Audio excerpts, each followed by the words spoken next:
Olá, eu sou a Suelen, professora de português. Vamos falar sobre os adjetivos. Bom, adjetivos são palavras que qualificam os substantivos.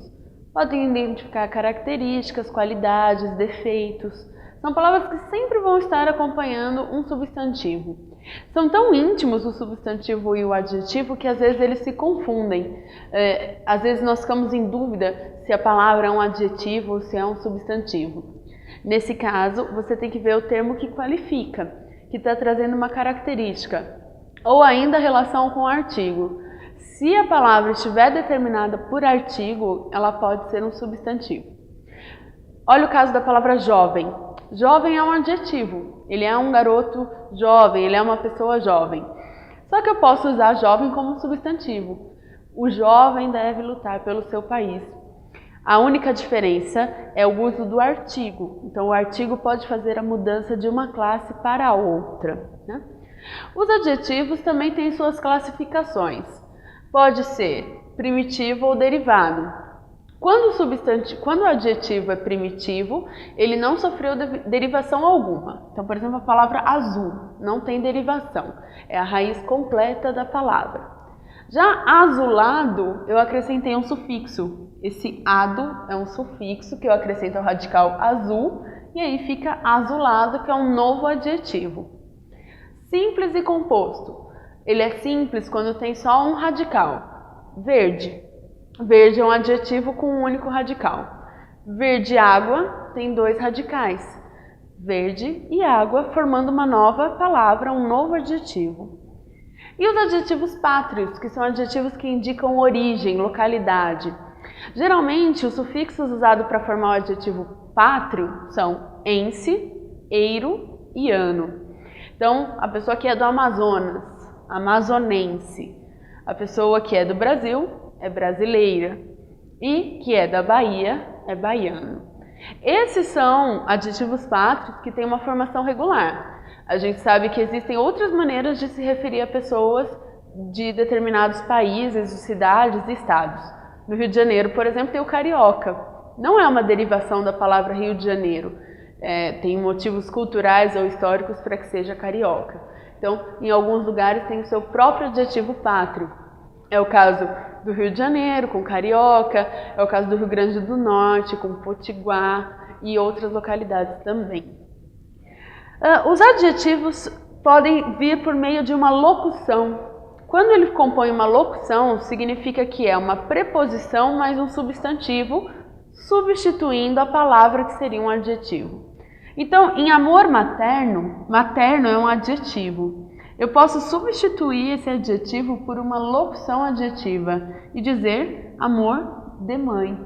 Mãe é um substantivo, de uma preposição, então aqui eu tenho uma locução adjetiva ao invés de ter um adjetivo. Assim como os substantivos, o adjetivo flexiona em gênero, número e grau. A flexão de gênero e número segue a mesma forma que o substantivo. Então, eu tenho o substantivo menino e eu quero flexionar para o feminino, fica menina. Se eu colocar um adjetivo, vai seguir a mesma regra. Menino, bonito, menina, bonita. É só mudar o A e eu tenho a palavra no feminino. Se for para o plural, vai ser a mesma coisa. Meninos, bonitos. Então, a flexão de número e de gênero segue a mesma regra que o substantivo. Só tem que tomar cuidado quando é um adjetivo composto. Por exemplo, verde escuro, azul marinho, verde bandeira. Então, como fazer o plural dos adjetivos que são compostos?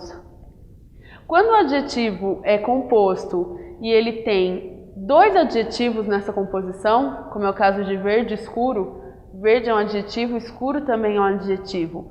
Só o segundo flexiona. Então, você vai ter lápis verde escuros, camisas verde escuras. É sempre o segundo termo que vai sofrer a flexão de gênero e de número. Qual que é a exceção? A palavra surdo-mudo. Essa palavra ela pode flexionar nos dois termos. Surdo-mudo pode ser surdos-mudos, surdas-mudas, surda-muda. As duas palavras sempre vão variar em gênero e em número. E azul marinho e azul celeste também são exceções, porque são palavras invariáveis. Então, camisas azul marinho continua no singular, no masculino, não sofre alteração. Quando a palavra composta tem um adjetivo e um substantivo, como é o caso de verde bandeira, verde é um adjetivo, bandeira é um substantivo, e essa palavra vai permanecer invariável, ela não sofre alteração nem de feminino e nem de plural. Então vai ficar camisas verde bandeira. E são invariáveis também todas as palavras que têm a expressão cor de mais um substantivo. Então cor de rosa, cor de laranja, cor de cinza, são palavras que sempre ficam invariáveis. Camisas, rosa, sapatos, cinza. A flexão de grau, nós temos o comparativo e o superlativo. O comparativo pode ser de superioridade, ele é mais legal do que eu, de igualdade, ele é tão legal quanto eu, e de inferioridade, ele é menos legal do que eu. O superlativo sempre intensifica uma característica, né? Ele aumenta essa qualidade. Então, eu sou o melhor em gramática, é um grau superlativo. Ele é muito inteligente, ele é inteligentíssimo. Então aqui a gente tem uma forma composta, analítica, né? Muito inteligente, e aqui uma forma sintética, ele é inteligentíssimo. Para intensificar um adjetivo, basta acrescentar esse sufixo íssimo, e aí ele vai para o superlativo. Isso que nós sabemos sobre os adjetivos, por hoje é só, e muito obrigada.